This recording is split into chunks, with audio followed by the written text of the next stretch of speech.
Bradford.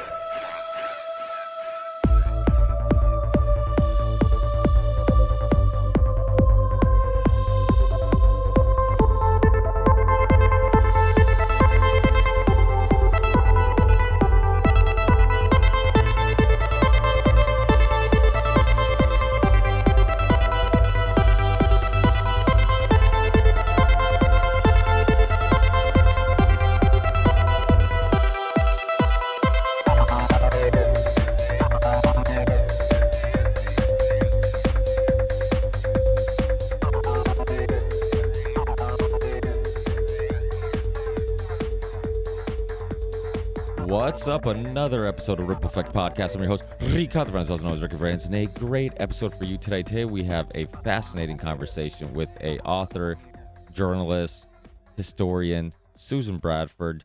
She's written tons of amazing books like Royal Blood Lies, which you probably have heard my good friend Sam Tripoli talk about. He loves that book. She was a guest on Tinfoil Hat podcast, so definitely go back and check out that conversation.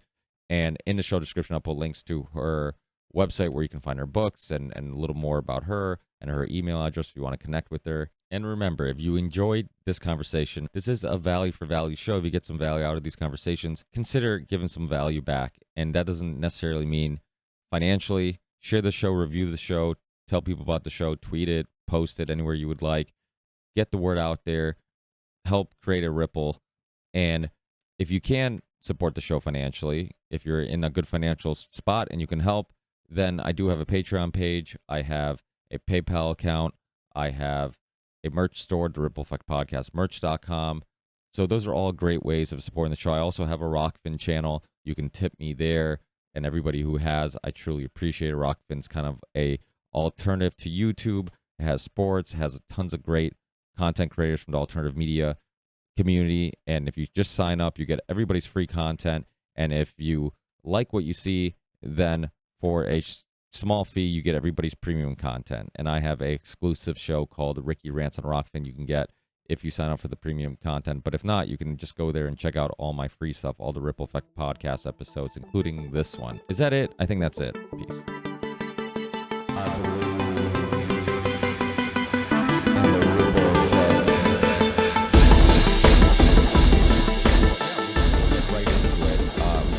Thing I actually got exposed to your work from a good friend of mine, Sam Tripoli, from the Tinfoil Hat podcast, and he talks very highly of your book. And you focus, and you've written quite a few books, and you focus on a topic that I think a lot of people talk about. It's a term that we use over and over again: deep state, shadow government, all these things.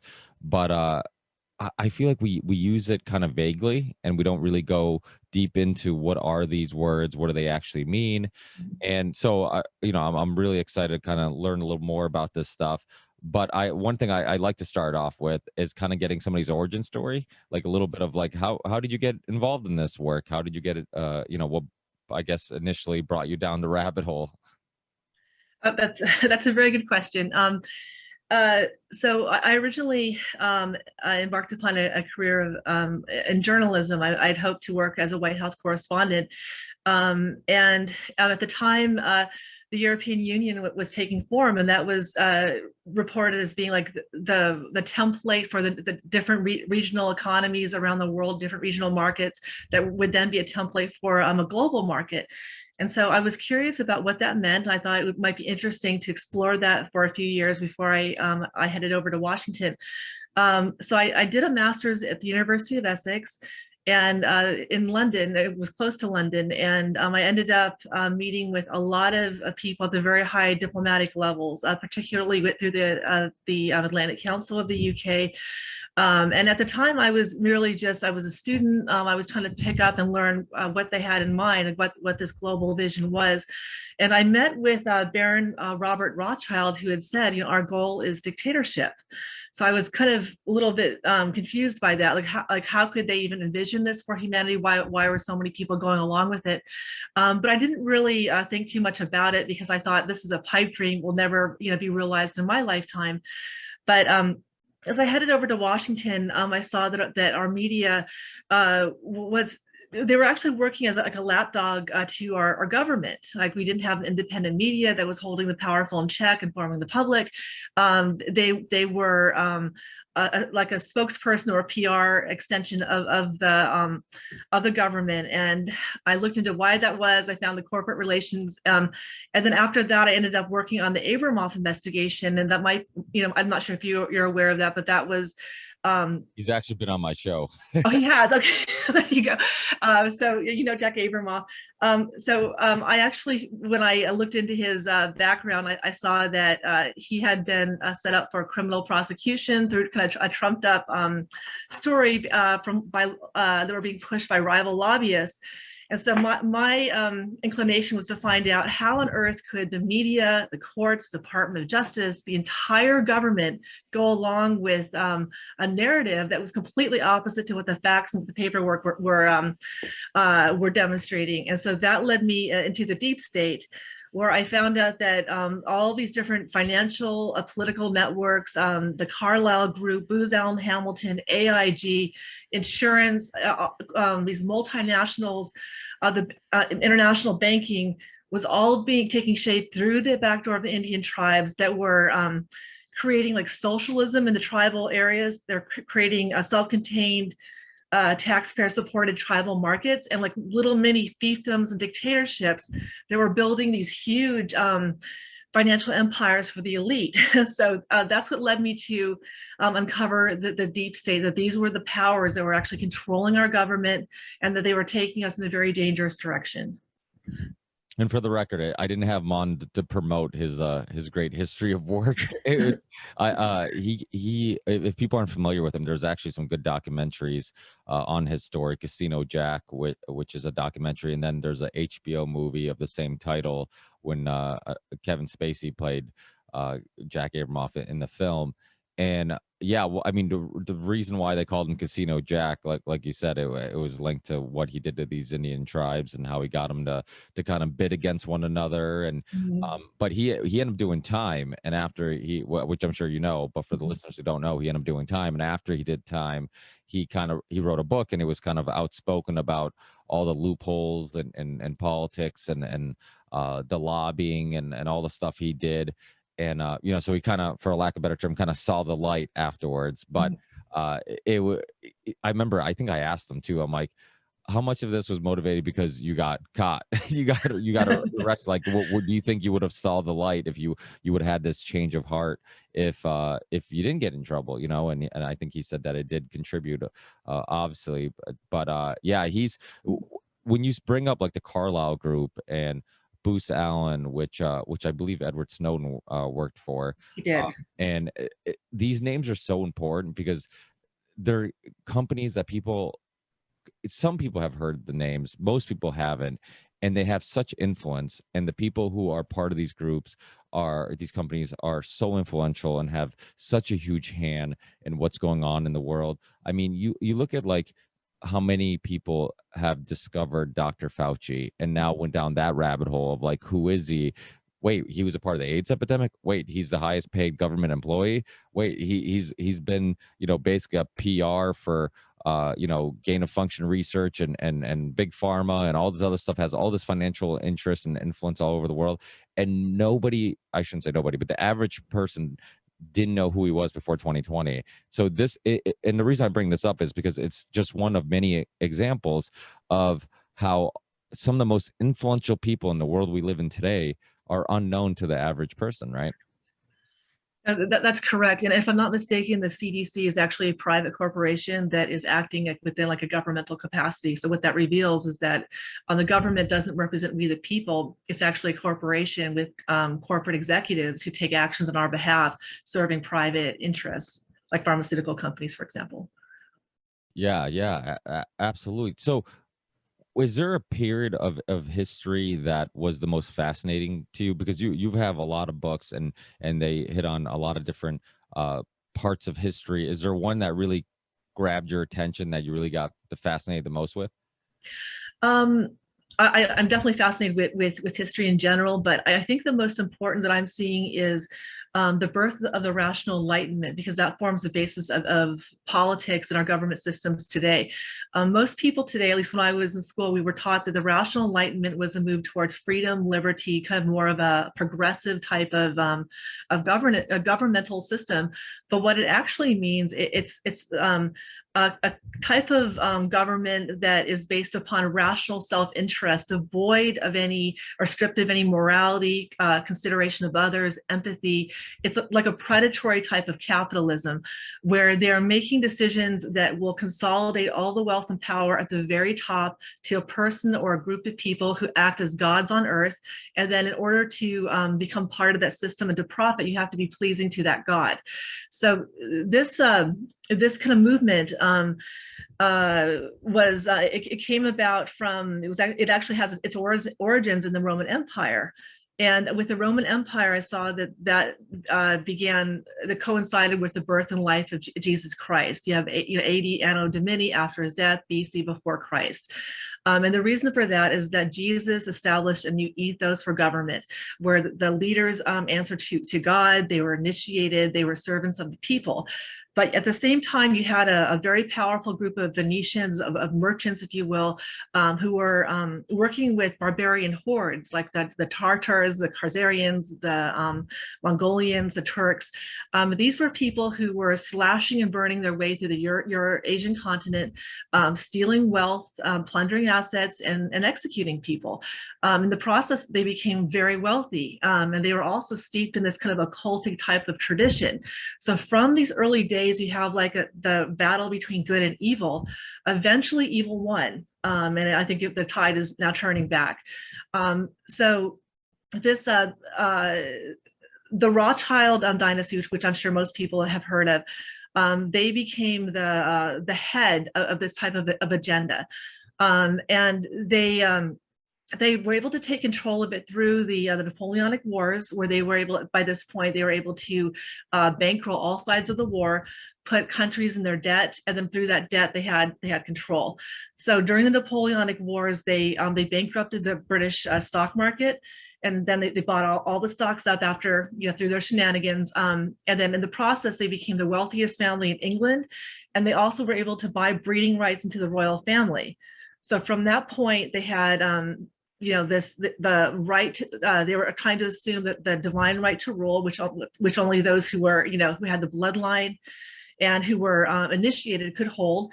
And then they were working at, since they had placed the Vatican in their debt, they were trying to have the Vatican serve as the moral authority for the world. So you have the Vatican, and then the City of London, and then ultimately DC, which they were able to conquer through a series of wars, through different manufactured issues. The World War I, World War II, the Civil War, that they were able to become the most powerful shadow force of our government. So you have these different kind of factors weighing or interacting together. And also, what a lot of people don't know is that even though, as we're facing China as a great international threat, the Western world created the menace that is now China. And I was kind of surprised to learn that after World War II at Yalta, Prime Minister Winston Churchill, Joseph Stalin, who was the premier of the Soviet Union, FDR, had planned to reduce the United States to a bankrupt welfare state and then elevate communist China to leader of the New World Order. So you have kind of a series of political administrations working to that end game. Also part of this Venetian network, you have the East India Company, which was an outgrowth of the Venetian merchants, originally chartered by the City of London, by the Crown. You have the descendants of the East India Company, Yale University, which created Skull and Bones secret society, moving over to or establishing networks within China, and then from those networks they were able to groom Chairman Mao, or he wasn't then chairman, but groom Mao, indoctrinate him, and then they were able to finance the Chinese Communist Revolution. So they were doing this with the end result of having their multinationals tap the vast markets in China and then ultimately, being able to take advantage of their cheap labor and building this new world in which they would have ultimate control, ultimate all the wealth and all the power. So it would, there are many different tributaries that led to that.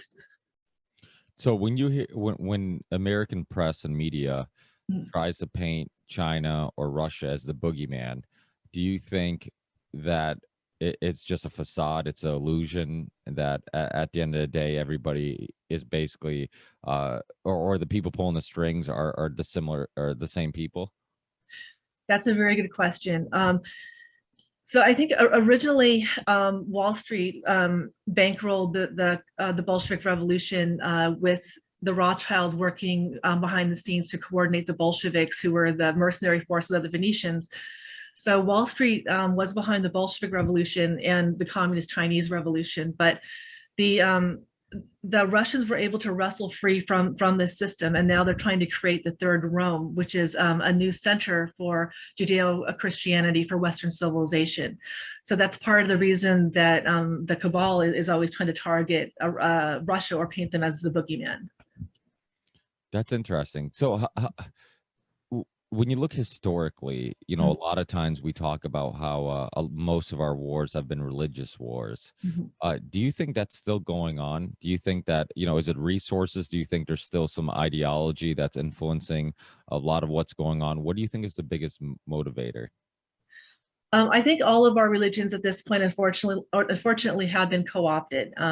So the Vatican is controlled by the Rothschilds. The Protestant churches, you had different globalist organizations, for example, the World Council of Churches, that is very Marxist today. You have radical Islam is also kind of controlled by these private groups. So I think religion is now being used as a tool to pit people against each other. And ultimately the wars are based upon a quest for resources and ultimately control, because the powers that rule our society, they want every country to answer to them, and they don't want to have any factors that they cannot control or fully understand. So everybody kind of has to either kind of submit to them or be crushed. And that's how they approach things.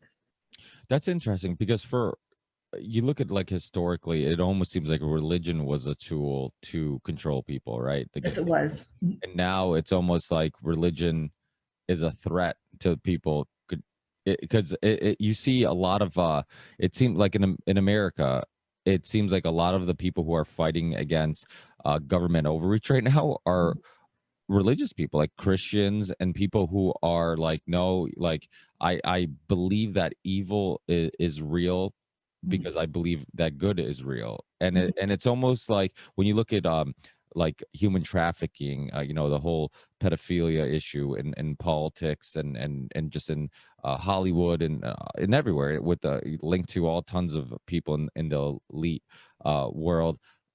It's almost like a lot of people who aren't religious, and I'm not religious. I'm a political atheist, and I'm kind of a atheist in almost all things. I don't claim I know anything. I kind of just like to explore ideas, and I kind of I'm open to be wrong on anything that I believe.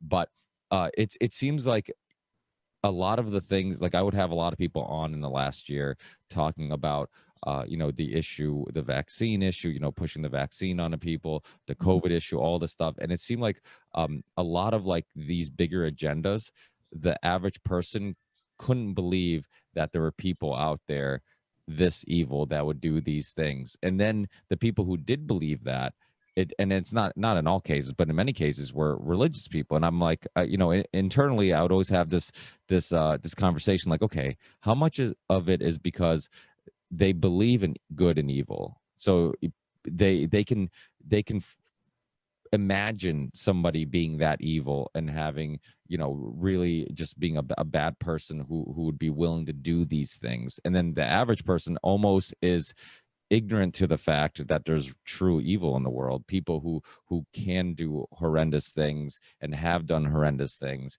And it's like, that whole, ignorance is bliss type thing, where if if you just ignore it, it doesn't exist, you know. And I think you see that with the human trafficking issue. I think a lot of it's like we all know this is has been, you've seen it in, you know, with Seville in the UK.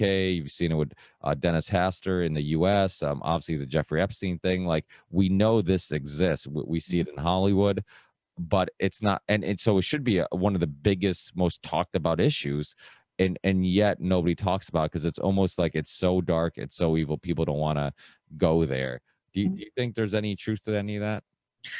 I do, and I want to differentiate between religion and religious people, because I think religion is kind of institutionalized, like a physical organization with a bureaucracy, and religious people, I mean, there are some who are very dogmatic, but I think maybe the typical person would try to seek, and you know, they would explore moral questions and might even have like a spiritual or a metaphysical type of relationship with God, which might give them like some sense of discernment where they're able to maybe see beneath the mask.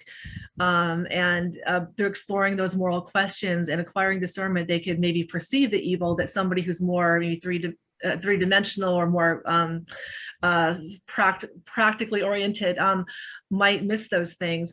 But I think also there has been an effort to eliminate any expressions of religion, because ultimately, or from the beginnings of Western civilization, I put that at the beginning of the Roman Empire, religion was the basis for rulership. A noble person had to be noble. They had to have the refined character that usually came from some type of religious background.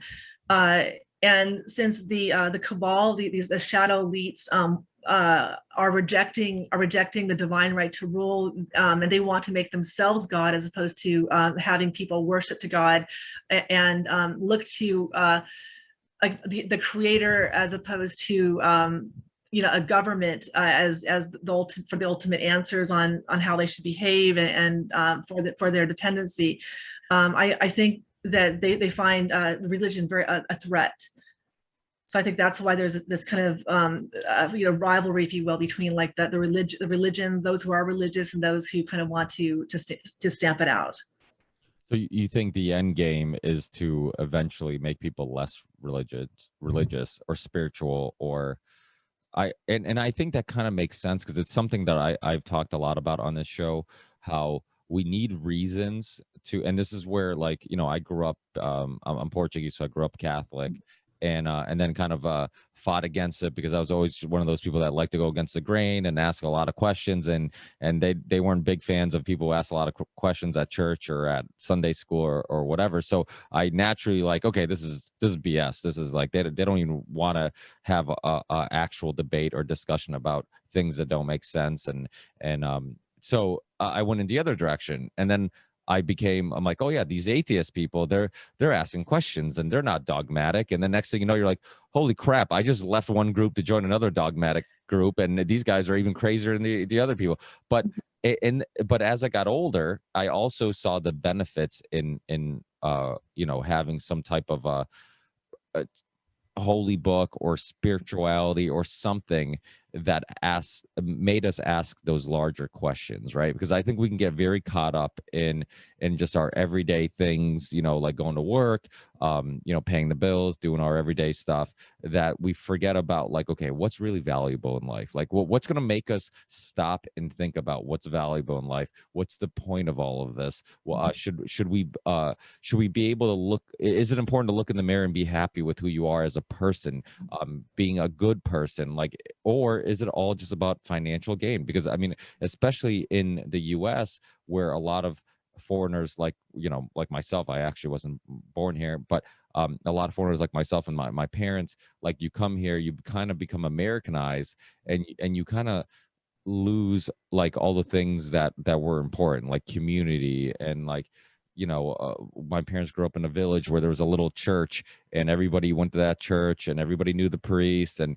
he knew everybody, and everybody was friendly, and it was like this community, and that's where people would meet and talk, and it was this nice, just place to kind of catch up with people every week, and it was more about community, you know. It wasn't this evil thing where it's just like, oh, now we're hiding pedophiles and all this other stuff, that there are some good things that come out of it. And then you come to America, and then you get so caught up in like, okay, that's a waste of time. This is like, it's all about me, and I think that's a huge issue. It creates, I think, a lot of the problems that we're dealing with today, with just not having community, with unhappiness because there is no community. We don't take care of one another. I mean, the way we, I talked about this on a last podcast, where the way we take care of our elderly is just like so looked down upon by other people from other countries. Like when your parents get old, in America, the second that you have to put in any work, you have to invest any work in taking care of them. It's like, I don't have time. Throw them in an old home. It's like in other countries, it's like, no, they took care of you. Now you return the favor and take care of them. And so yeah, I don't even know what my point was. I'm going on a long tangent, but I'm sure there was a point there. But I think a lot of the stuff goes back to what you were saying, how it's almost benefits them, this change in our mentality where our focus isn't about community, friendships, being a good person, morally being a good person. It's all about money, right? Financial gain. That's what we should be striving. And do you think, like you said, like these things are all connected? I do, and I don't think America used to be, as you've described. America used to be a Judeo-Christian country where people did care for each other. I think we were among the most charitable and ethical and free people in the world. And you can't have a free society unless people are ethically moral, because you need a government to constrain people who do not act or who act against the interests of others. You have to have some type of structure in place. But I think that the change happened in that the elites began to embrace the rational enlightenment. And so the rational enlightenment, was a very materialistic mindset. And we also had to subsidize the development of the world. They made us do this, American taxpayers. So Americans then went from being able to pursue their own dreams, and if they played by the rules, lived a good, responsible life, worked hard, they could eke out a pretty nice existence. But as we began subsidizing the underdeveloped countries, Europe, the Orient, they began to tax us so heavily that Americans weren't able to save. So we became heavily indebted. What that left us is like very little disposable income, and so a lot of Americans felt like they were constantly on the treadmill. They didn't have time to slow down, establish relationships. It became all about the individual. And I entirely agree with you that how we treat our elderly is disgraceful. In other countries, the elderly are revered for their wisdom. I mean, they raised us, and they raised our parents. And they were very cherished members of the family. So that really is a major point, that how we treat our elderly reflects in who we are as a society, and it doesn't look too good for America right now. Yeah, there was a doc. I don't know if it was a documentary, and they had a clip of like this comedian. I don't know if maybe it was George Carlin. I feel like every clever thing that comes from a comedian comes from George Carlin. But it was they were talking about that, how like at one point, like we looked up to our the older people in our population because they had wisdom, they lived life, they had experiences that we could learn from, and they would tell us these amazing stories and all these things. And then it got to a point where we started celebrating young people, and not that I'm old, I'm only 36, but like when I was in my teens, nobody should be getting advice from me. nobody should be celebrating who I was. It's like every year I thought I was like super intelligent and I had it all figured out, and then the following year I'd be like, wow, I was the idiot last year. And that probably still continues happening every year. But it is one of those things where like we had this transition where like all of a sudden, instead of looking at the older people who we could gather some wisdom from and some life experiences from, we just don't anymore. And it's like we celebrate recklessness, we celebrate, I mean, this is it's kind of a little bit off topic. Maybe there's a way you can tie it all together, but it is wild how like the people, I mean, celebrities today are famous for being famous. Like they haven't accomplished anything, they haven't done anything. It's so easily manipulated where just like somebody is popular and then they become more popular because they're popular, and you're like, okay, why are they popular? And you realize like, okay, everybody likes this person and cares about their opinions and perspectives in their videos, and they follow them on social media, but they have nothing interesting to offer. They have no interesting perspective or anything, and they haven't created anything really unique, and yet we're celebrating that. And I guess this is all many one of the many issues that I guess the modern day has, and that causes some of the social issues that we're dealing with. But yeah, I mean, I'm assuming you probably agree with some of that. Yeah, I do. And I think some of these people who are famous for being famous, they can definitely move product, which is good, from a corporate standpoint. But I think that the reason why the youth are favored over the elderly is this has been like a mindset that has been pushed by our elites. And the reason for this is that they don't want they don't want stability. They want the government to be the parent, the grandparents, to form that structure. And if you have a structure, then you look to your families, society is stable and continues generation after generation with the same values. They want to take the values that we have and move us over into dependency, and to separate from the family. So in order to do that, they have to break the family apart by promoting irresponsible behaviors, like as you were talking about, recklessness, eternal adolescence, where young people don't want to grow up. They want to to live for the moment, to spend all their money. They don't want to save for a house or for their future or for their retirement, and that makes them good citizens of a socialist type of government, which is where they're taking us. So I do believe that these types of attitudes, I think, were cultivated. And also they have a sense of perpetual revolution, perpetual grievances. So they like to take a new generation and condition them or encourage them to reject everything that was done the generation before, so they can make a new person. And through each generation, they kind of move societies more and more over to this kind of tyrannical type of system. That's interesting. So the people who you think are really pulling the strings and kind of pushing society in one direction or another, do you think it's just, is it ideology? Is it, obviously a lot of people who talk about these things we're talking about, they talk about eugenics and that type of idea of like, they really have, they're true believers in like, needing to depopulate for the greater good, whatever their greater good is, what they think the world should look like. Or is it mostly financial motivation? Because that's, because they both kind of collide, right? Sometimes you're looking into these things and you're like, okay, it seems like it's obviously a financial motivation. And then other times you're like, no, that these are crazy people who really think, that they're the ones who should be making the decisions on where society goes. And I mean, do you kind of is it a combination of both, maybe? I think it's definitely a combination. I think these people are in a cult, like their ideology is their religion. And it traces back to Aristotelian logic, Asian logic, and to kind of the occult practices of the inner kind of Eurasian area.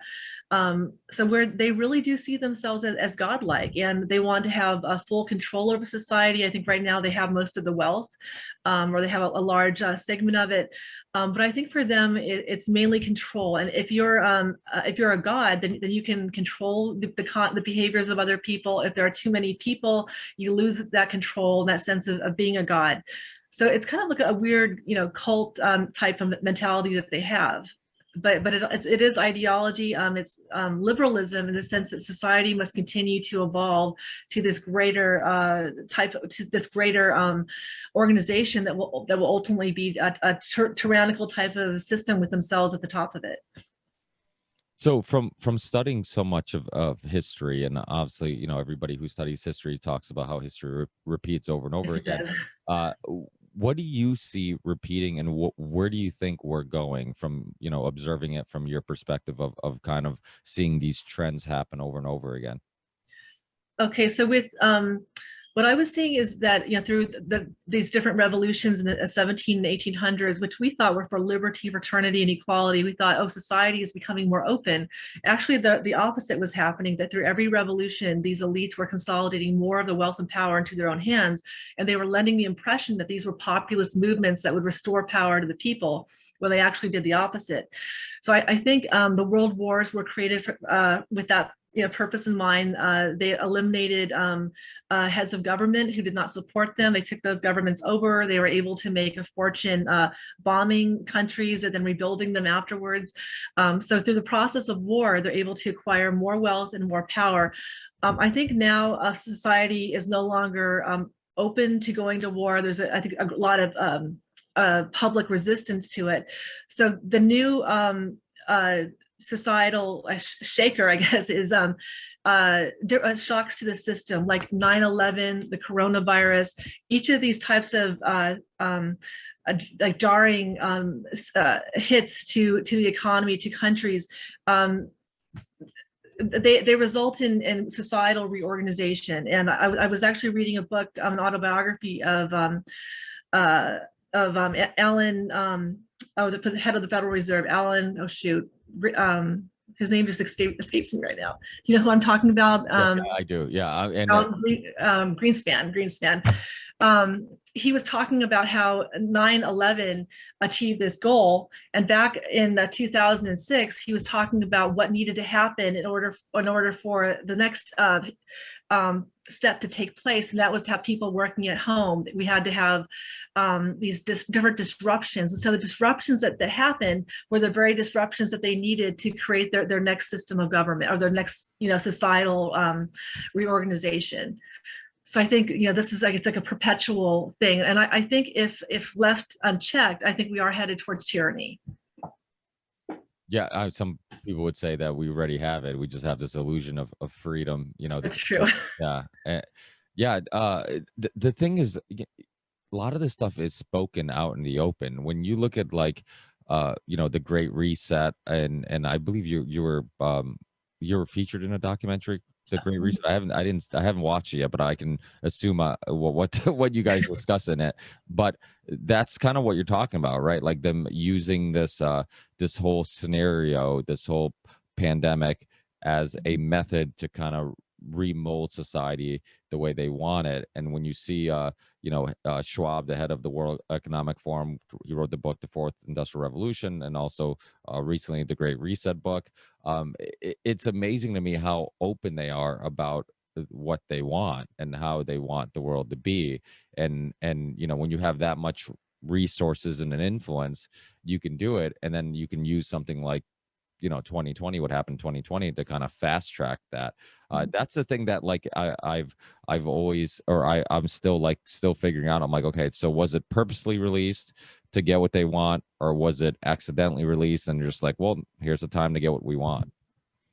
That's a good question. There are many different ways you can approach that. I think if they did plan, like they planned since World War II, that they wanted the medical providers of each nation and the armed forces of each nation to work together to respond to an emergency. So the coronavirus, answered that question and allowed them to do that.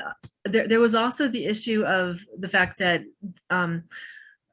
the British monarchy was exposed to be illegitimate, and so I think they are trying to kind of keep some of their power from slipping away. Because once that information is acted upon, it's possible that all these other illegitimate governments can fall away.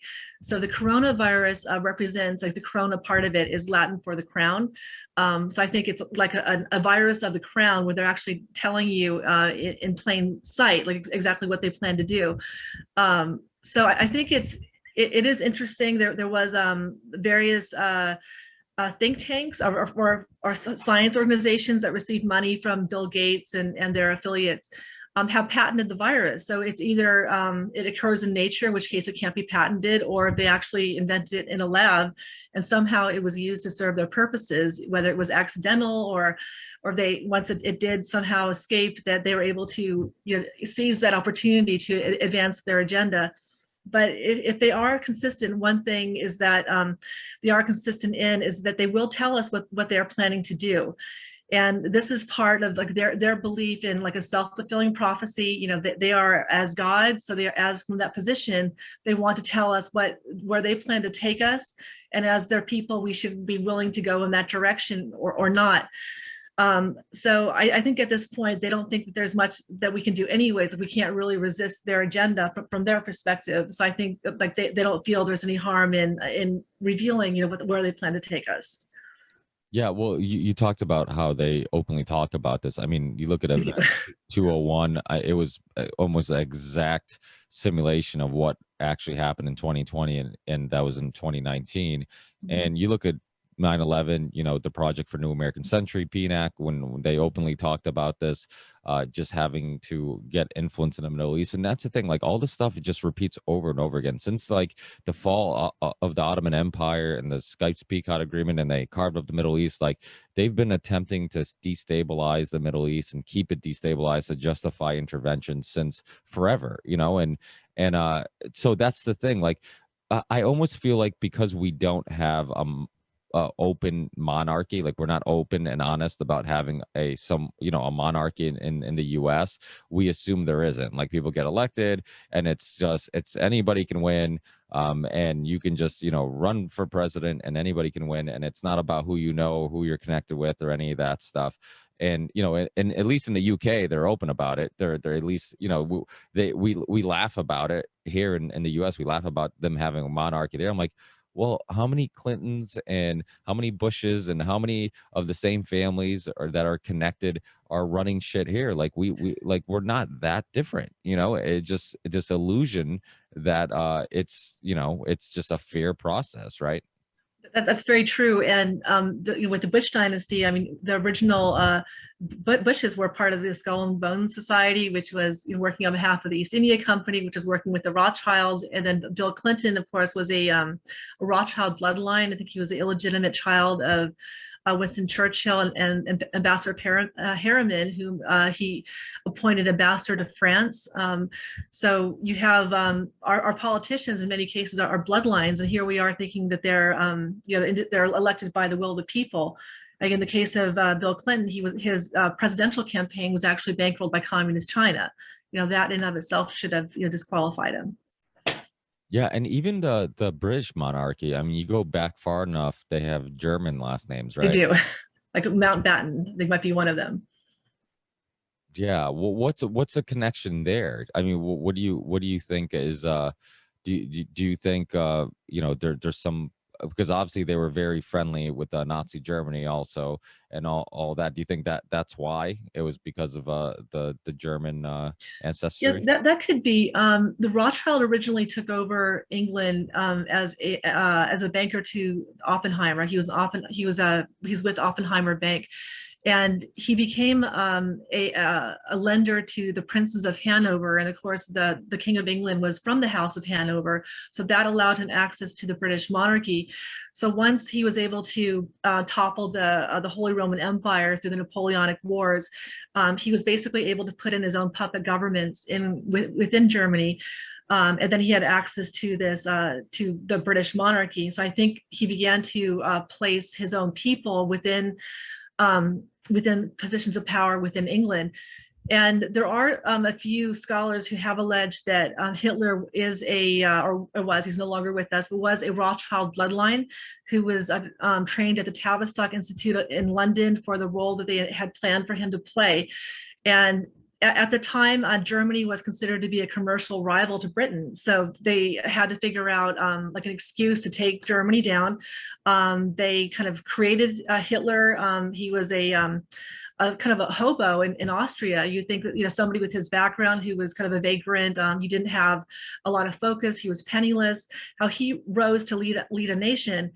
By some accounts, he was the grandson of a Rothschild. And so when the time was right, they cultivated him, groomed him, provided him the right financing and training. And then you had Hitler, and he served his purpose from their vantage point. So you think the growth of Hitler wasn't organic at all? It was. I think They do it. by the World Wars, during the World Wars, you had a Stalin who was a Rothschild bloodline, Hitler Rothschild bloodline, even Chairman Mao was reputed to be a Rothschild bloodline. So these were the people kind of remaking the world. They're all from one specific family. That's interesting. And bloodlines are very important. I mean, if anybody's ever looked into the Princess Diana murder, it's that was a big, one of the big theories in regards to it is that she was pregnant with, I believe he was a Middle Eastern boyfriend, and you couldn't have a Middle Eastern boyfriend give be connected to the royal family.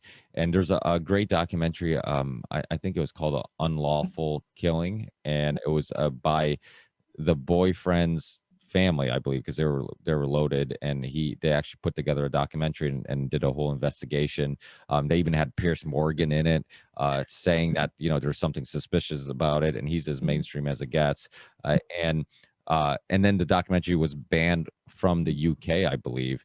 And the thing about the monarchy in the UK, the same way that like in the Vatican, what was it, Pope John Paul the First, who had the mysterious death, right? He was only Pope for a little bit, and then they found him dead in like a bathtub. And in their rules that they don't have to investigate if it's a murder or not. So there was no like autopsy or anything. Similar with Princess Diana, you have the people who possibly murdered her basically deciding if they're going to do an autopsy or investigate it, and of course they decide not to. So there's nobody else from the outside who can have any impact on like uncovering a possible murder. So you make it pretty easy for them to just take out people that they don't like, who go against the grain, and nobody has power over them. And so it's how much, and going to the Vatican too, how much of these things are connected, like the monarch in the UK, the Vatican, and because like you're saying, like a lot of these bloodlines are connected to some of the same families. Are a lot of these people that we think have huge influence in the world, are they just about all connected? They really are, and I think that's why it's so important to restore integrity to the British monarchy, because once the Rothschilds acquired control of the monarchy, they began to breed themselves into monarchs throughout the world and to implant themselves in the governments. And as you were pointing out, a lot of people who stood in their way were executed. And you find that throughout history, both in America and Europe, any leaders who were legitimate were either found themselves toppled through war, or they were assassinated. So I think that they were very ruthless about their efforts to obtain power. And during the Napoleonic Wars, the Rothschild directed Napoleon to target the Vatican. The Vatican's reached out for the Rothschilds, who were then like the leading bankers of Europe, for financial assistance. They very helpfully provided it. And then through that transaction, they then became indebted to the Rothschilds. So the Rothschilds have controlled the Vatican since the Napoleonic Wars.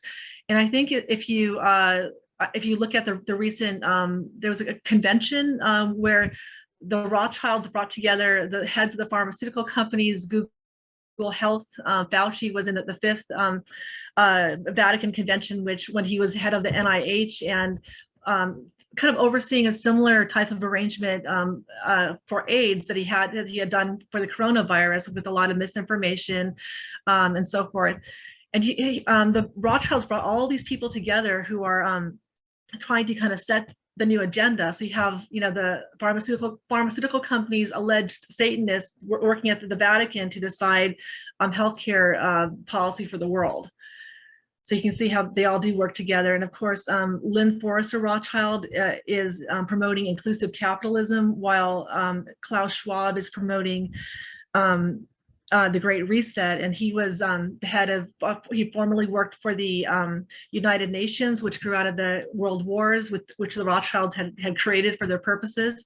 He was also knighted by the Queen of England, who is herself a Rothschild bloodline. So you can see how this one family is controlling all these different actors who appear to be acting independently. Yeah, It's interesting. absolutely. It's super interesting. And So in regards to like Jeffrey Epstein, who was really deep and linked to all these you know everybody in science and economics and just so many different people, politicians. um what's your take on who you think he was working for and who he's connected to and that type of stuff? I believe that he was at one point he was working with Ghislaine Maxwell, the daughter of Robert Maxwell, who was a media tycoon. Robert Maxwell was repeatedly working for the Mossad, and according to some accounts, this is based upon some reports I've heard from London from people who were close to Maxwell.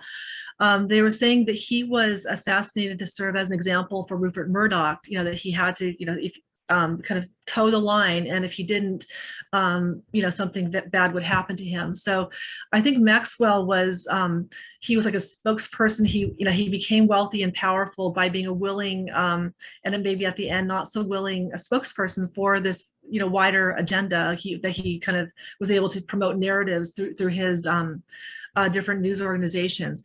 I think Epstein, was, by some accounts, he was working for the Mossad to compromise our leaders. And the Rothschilds, of course, have always wanted control. So if they can't put their bloodlines in power, they will work through various channels of either like bribery or some type of compromise. And so somehow child trafficking became an acceptable way for elites to kind of join a certain kind of demonic club where they can all be equally as compromised. So they could not rat each other out because they'd all done such sordid things, but those activities kind of help them stay together.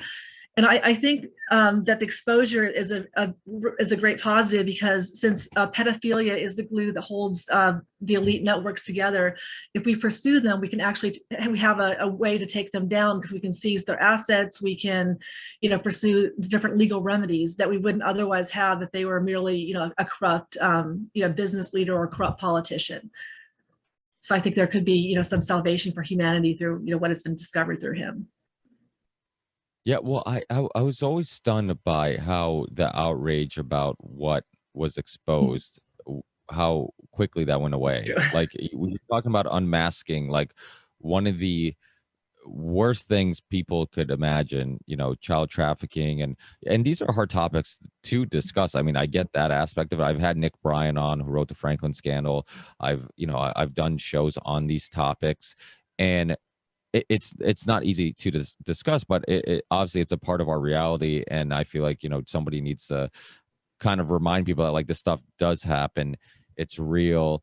There's elite, there's celebrities. I mean, there's famous directors. There's all these people who are linked to these things, and even that Hollywood documentary, A Open Secret, which I had one of the people, I think Matthew Valentes, on from the documentary, and to talk about it. I mean, he named it an open secret because in Hollywood it is a open secret. Everybody kind of knew. I mean, look at Weinstein. Like Weinstein, Obama's daughters were interns for him.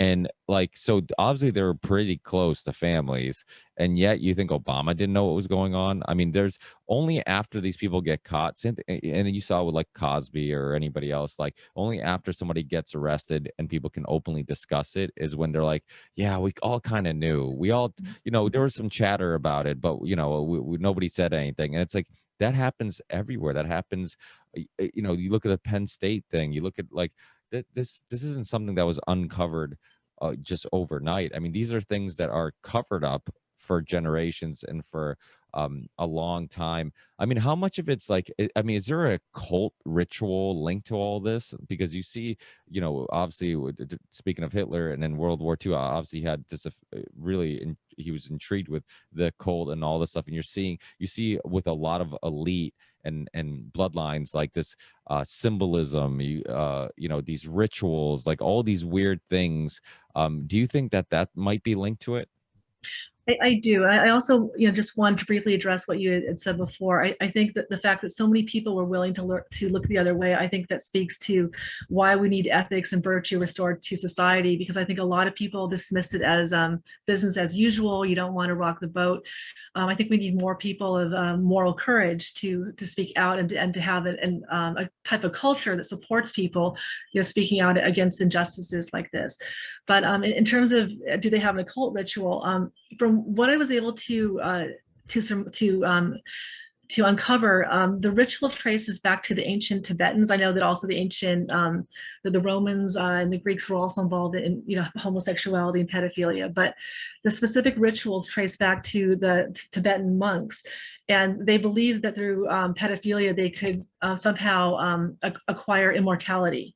So it became some type of plus, I guess, a benefit that the secret societies could use. And if you look at the signs, like the Nazi sign, it's very similar to the Tibetan signs. Like it's like the yin yang, the good and evil, which forms the Nazi symbol.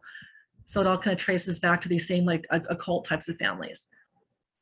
Yeah, and you see like skull and crossbones or skull and bones. I don't forget what the actual name of it is, but I mean all the weird rituals that they do, the clothes. I mean, you see, and symbolism throughout history is super important. When you look at like, I mean, we have a pyramid on our dollar. We don't have any pyramids in the U.S. I mean, obviously that's symbolism right there. It's not because we live in Egypt. It makes sense because it represents our country.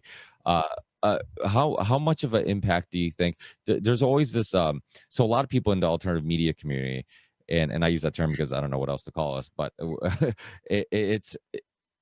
there's this like arguing about like, okay, are Freemasons really horrific people who have huge influence in the world, and they're just pretending they're like a social club where we just hang out and whatnot, or so it's like this thing of like some people believe that they're not as evil as everybody makes them out to be, and they're not really up to anything, and they're not having influence all over the world. And then other people believe like, okay, you guys are naive. There's higher ranked people in the Freemasons who know what their true intentions are, and your discussions are with people who are at the bottom, who just kind of get the surface level explanation. What's your take on And it? another very good question. Originally, the Freemasons were created to defend the crown. And when the crown was the defender of the faith, that was a good thing, because you had a network of people who were dedicated to Christianity and who were defending public virtue, and were kind of organizing things in a way like they were the architects of God. But after the Rothschilds took over the British monarchy, you then had kind of like a satanic or very sinister element that was now controlling the crown. And then through that element, the Freemasons, I think, they took on more of a darker quality. So I think today, the Freemasons of today are very dissimilar to what they were, to the organizations that maybe our grandfathers had and our grandparents had joined.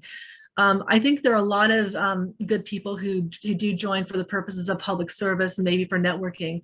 But then as you go through the ranks, they want to make sure that those candidates are fully compromised. So they then have to engage in these sicker rituals that will make them kind of controllable. So I think that's where some of the problems come in. And I think there's a penalty of death, if I'm not mistaken, if they violate the code or if they disclose any of the secrets.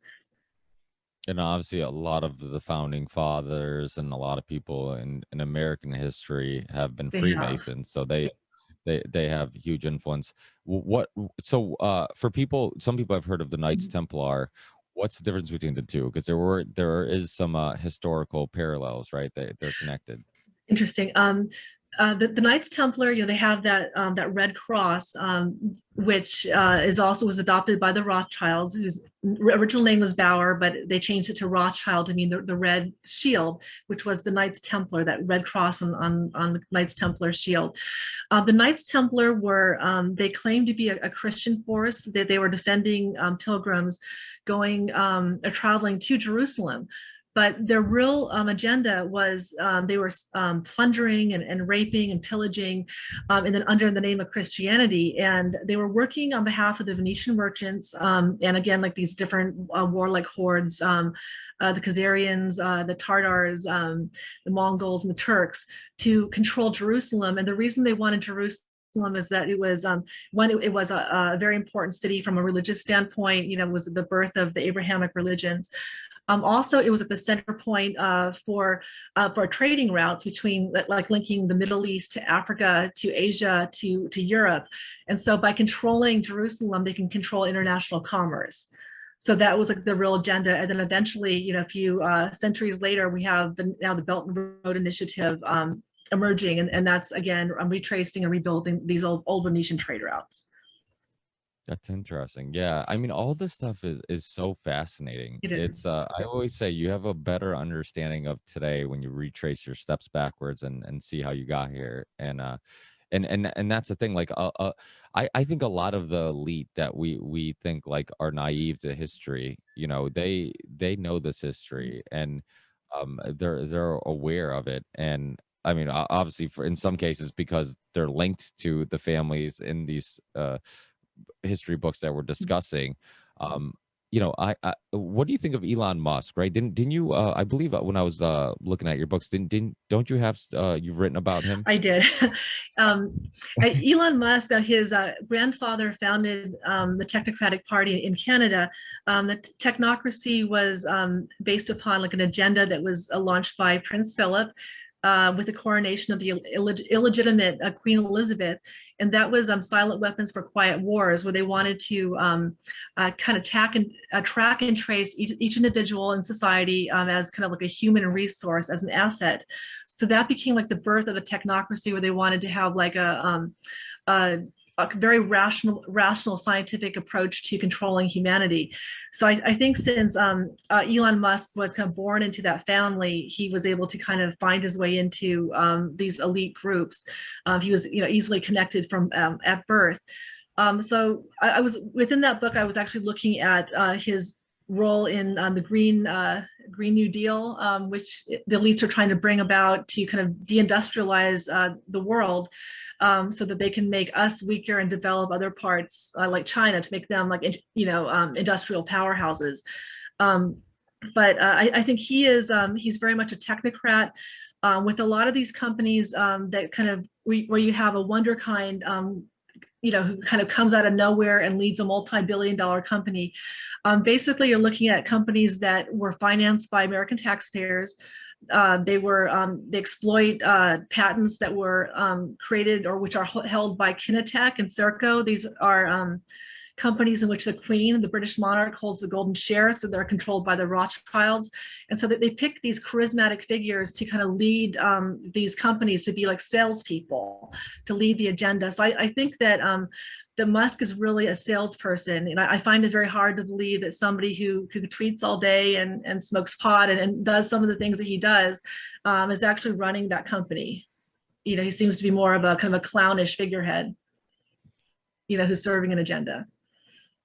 That would make sense, because honestly, like, running one business is hard. Running as many businesses as he does, allegedly, and doing everything he's doing, does seem like there would be somebody helping in the background, and using him as kind of a spokesperson or a face of a industry. I mean, the other thing, like, he just kind of, I mean, he almost exposed himself a little bit with the way that he's kind of fought against Bitcoin, because that's something that a lot of people and this is another one of those topics where I kind of see both perspectives. I see the perspective of Bitcoin can be used to control people, right? Because it's like, well, who's controlling it? We don't know who created Bitcoin. It's like, it could be a psyop. It could be a clever way of getting us all to buy into something.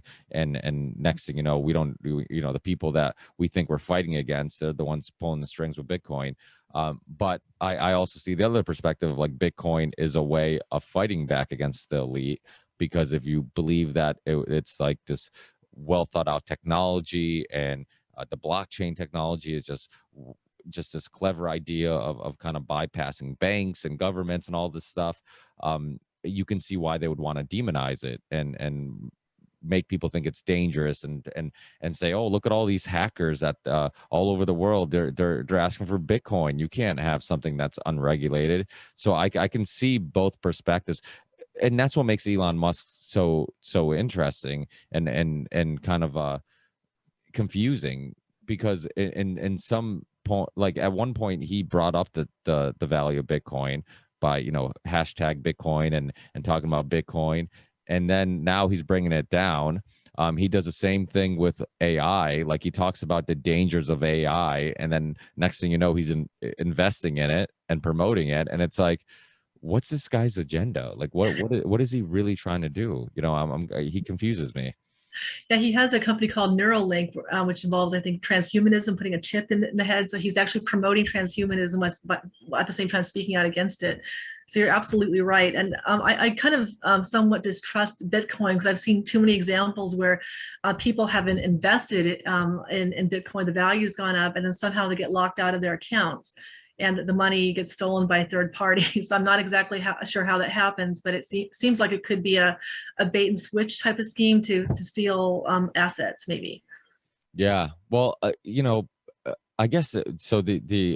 What somebody who is really into Bitcoin would say is that, well, can that happen with a typical bank account, right? You can, somebody could hack your account, steal some information. I think it's also new technology, so some people mess up a lot. You know, they try to like move crypto. That's the other thing about cryptocurrency. It's like you move it from one place to another. If it doesn't show up, you're like, well, who do I call? There's no there's no customer service for Bitcoin, you know.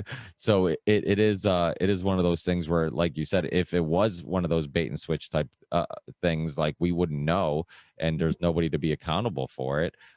So it's, I mean, I guess it's one of the mysteries that the mystery of it is what makes it sexy. This idea of like, we don't know who it is, and we think it's this genius, and the guy who created it's walking around the earth right now, and nobody knows that he probably works at the drive-through at Mickey D's. You know, it's like, no, you know, it could be, you know, and but in the other hand, it's also what makes people suspicious of it is like, we don't know, and it could go, like you said, in the other direction, where it could easily be a way of controlling us, and a very clever way of doing it.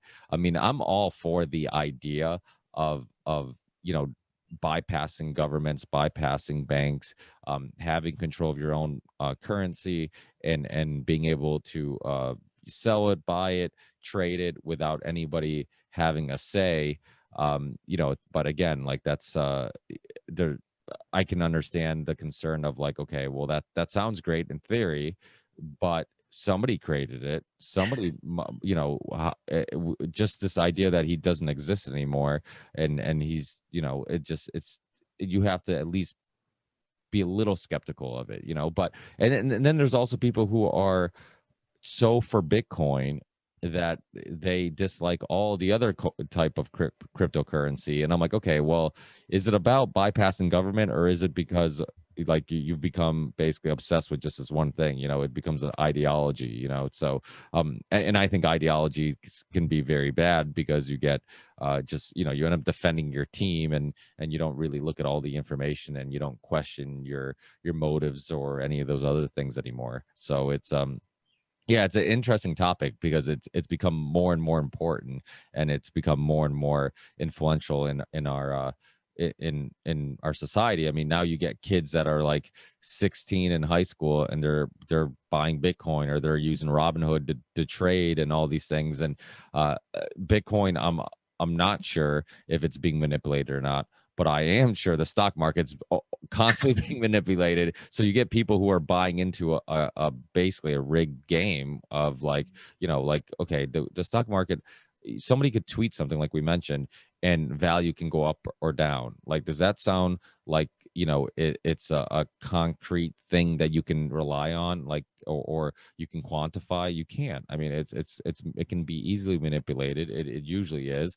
And in my personal opinion, really it only benefits the super rich. You know, that the average person's not. Every once in a while, you'll hear a story of somebody who made a lot of money investing here or there. You got, you know, you basically got lucky. But the average person's basically being sold that like, oh yeah, get the Robinhood app. You get so easy to trade this and that. But the average person's not going to make a lot of money doing it, because the system is rigged. It is rigged. I think too that like right now, the stock market really isn't based on anything. It's gambling, you know, as you've said. And so I think at one point, the prices would go up based upon, maybe the company's expanding, or for some real reason. Today it's based upon a tweet, so you don't know, if it will go down as quickly as it went up. It's not based on anything. But I think our elites, they're trying to figure out a new way forward, because originally, they created the Bretton Woods economic system after World War II, that was intended to, to form the basis of a new global economy. That's kind of falling apart. You have countries like China and Russia that are breaking away from it, and they're forming their own trading blocks. So I think that you've got all these elites behind the scene trying to figure out, like, how do we get everybody involved, or how do we kind of keep our own skin in the game? Because I think if everybody pulls out of like this previous system, the elites maybe stand to lose a lot of their assets. The system could collapse upon itself, and I think a lot of economists are talking about maybe a bubble that could burst, and if it does burst, the entire financial system could go down with it. So maybe Bitcoin might be an outgrowth or some type of solution to that. Yeah. Do you think there's a plan B, right? Because I mean, you like you said, most of the time they can, they're already one step ahead in regards to, like, okay, this, we made some money off this, but we're already investing in this newer technology or this new system or whatever. Like, what's the next mechanism of control? Like, what, because debt and all these things have been like you said, a method of control. You keep us on this wheel, like a mouse on a wheel, just kind of running in place. We don't, we can't make enough money to get ahead. And then we have this illusion that, like, if you work hard and you can invest in the stock market, or you can get rich or whatever. And it's like, and most of the time it really is just an illusion. I mean, the world has been designed to keep the rich and the rest of us where we are, right? Mm-hmm. That's very true. That's a good question on what the next system of control is. I think they're trying to move us into like techno cities. So, with this with like smart cities. So with they call them resilient cities. Like, these are cities that can resist they can bounce back from all the shocks that they impose on the system. So with a smart city, you might have, like, Amazon would be the main supplier of goods, and all of the mom and pop stores would become obsolete, and you could just order your whatever you want from the store, and they would deliver it to you through drone, where everything is automated. You'll no longer own a car, but you'll have like an Uber that will be automated, self-driving. Everything will be done through automation. And I think by monitoring us, everything that we do, if we work from home, we might have our boss being able to look in on us, and they'll have sensors on every part of the house to know what our buying preferences are, what we do during the day. And I think through that knowledge, they might have more control over us, because they can then reward and punish us if we don't do what they want, sort of along the lines of a Chinese credit score. So I think maybe technology could be the new oppressor. Yeah, I agree. When a lot of people have been talking about, like, what's the end game, and like, what's this all for? What are they trying to accomplish? And I think that's probably a good guess, is this idea of just basically being able to control every single aspect of our lives, monitoring every single aspect of our lives, where we just become a number. We're just ones and zeros, and it's scary, and you can see us getting closer to that spot, and we're openly giving up our freedoms and giving up our privacy and giving up all these things. And that's the scariest part, right? Like, the kids who are growing up who are like, oh, I've never had privacy, so I don't miss it, right? And it's like, that's kind of the problem. Like, the rest of us who kind of had some type of privacy and now don't have it, we're more upset, because it's like, no, like, that's not this isn't how you're supposed to live. Like, this isn't normal for people just to be able to track and know everything I do all the time. But if you grow up in that world, that's the only world you know. So that ends up being the norm, right? You're right. Like, with the social media, like the younger kids coming up, like from the moment they hit grade school, they were encouraged to put their entire lives out to the public on social media. And I think, like, our generation, we wouldn't have done that. We would have had a sense of privacy, that there are certain things you don't want to share with the public. But you're absolutely right. They're creating, they're conditioning children just to be able to accept, like, to have Big Brother watching and knowing everything that they do, and for that to be encouraged. I remember hearing this guy talk about how, and it was such a good point because it's like it's the exact same thing, but you don't realize that it's the same thing because we've been conditioned to believe it's not. He's like, what if I told you every day I go to your mailbox, I open all your mail, I take photocopies of everything, and I put it back in the mailbox?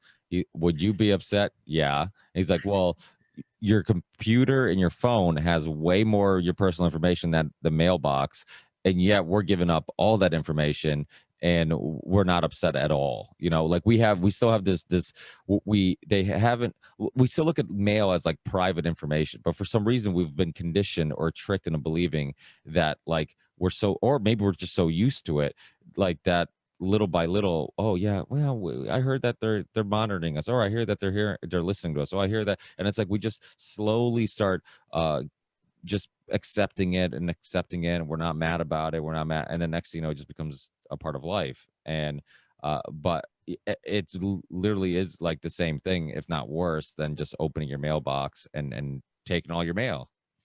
Yeah, it is a violation. It's and I think originally the arguments were that if you have nothing to hide, what do you have to fear? Because they're only going after terrorists. Except that we found out that the war on terrorism really wasn't about tracking down terrorists. It was about tracking down the people. But I think these spy networks are really building upon the old Venetian spy networks, and they were able to control society, you know, establish monopolies and topple governments by acquiring advanced knowledge. And they did this by implanting their people all over the Eurasian continent. Those networks became the CIA, the Mossad, you know, these new intelligence agencies.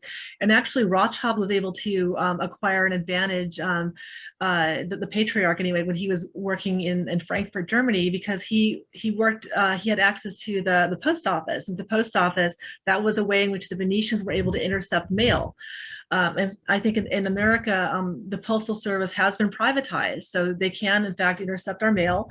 And I think I read about a few weeks ago that that there was some type of interception or retaliation against people who were engaging in patriotic activities, like they were requesting that the post office report those people, you know, to the government as possible threats.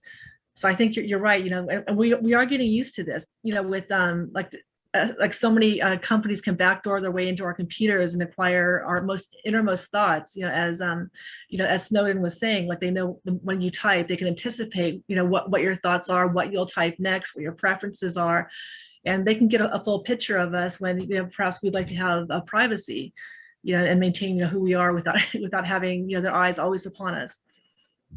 Yeah, it's wild, and it's almost like you can't fight it because like I said, a, a child who's born into this world, they just accept it as normal, you They know. do. You know, and that kind of also shows you the power of, or how influential a child is, right? Because it's like I could tell a kid 100 times like this is normal, this is normal, but if he grows up in it, and the TV and the media and everything around him tells him to accept it, and this is just the way things are, he accepts it. And the elite know that. I mean, that's why there's so much influence, like so many there's symbolism and so much social engineering in all aspects of our lives, and you get them when they're young, you know, if it's in movies or music or whatever, the symbolism and all that stuff. It you slowly start planting the seed or changing or having a influence on who they are as people, and they become easier to control later, or they become naive to things, or you know, or even worse, you're you know, you're brainwashing, which, you know, a lot of people believe marketing is brainwashing. I mean, it basically is, in regards to, you know, you hire psychologists, you hire all these experts, scientists, to understand which colors make you feel a certain way, which music make you feel a certain way. You know, all these methods of trying to get you to buy a product or want a product. And this goes back to, obviously, my listeners know about Edward Bernays and his techniques. But there's so much influence in our thinking and behavior that we're not even aware of.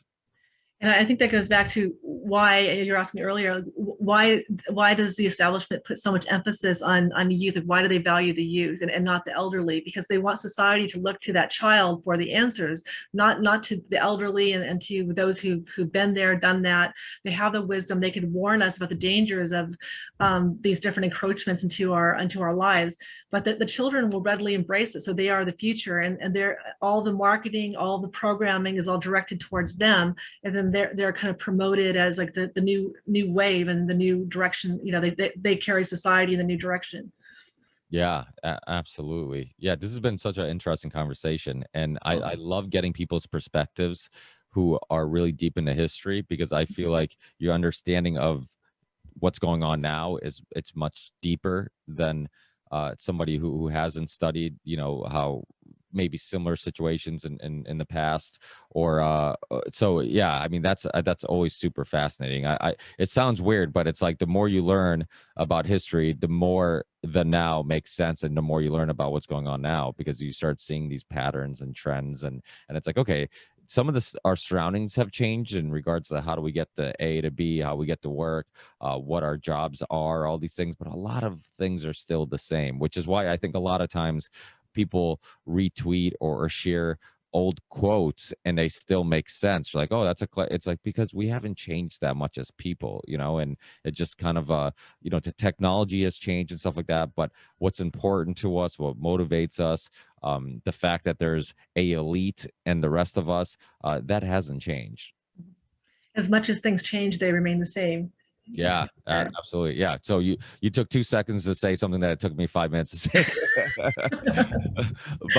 But can you let my listeners know if they want to get your books, if they want to you know, just keep up with your work, what's the best places to connect with you?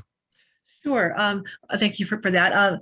So my website is susanbradford.org. You can connect to my books there. You're also welcome to email me through that website, and I have some information about my background if you're curious about that. And I always welcome hearing, you know, from the audience and from readers. So you're more than welcome to contact me. Awesome. I'll put all those links in the show description, and I'll send Thank you. you the links to the show once it's up and live. Hopefully in a couple days I'll have it up. But thank you so much, Susan, for the chat, and hopefully Thank you. I have you on in the near future. If you ever have any new work you want to promote, or a book or anything, or maybe we'll just reconnect in the near future and see what your perspective is on what the hell is going on in the world, because I feel like there's always something to talk about. You know, it seems like every other day there's some big event that we get to discuss. So I guess for podcasters and people who like talking about this type of thing, it's kind of been a gift and a curse at the same time. Well, it's a pleasure talking to you, and I really appreciate the background knowledge that you bring to the program and to your questions. It was really very interesting discussion. So thank you so much for inviting me, and I'd love to come back sometime. And I'll definitely keep in touch with you. Awesome. Thanks, Susan. Take care. Enjoy the rest of your day. You do the same. Thank you so much. Take care.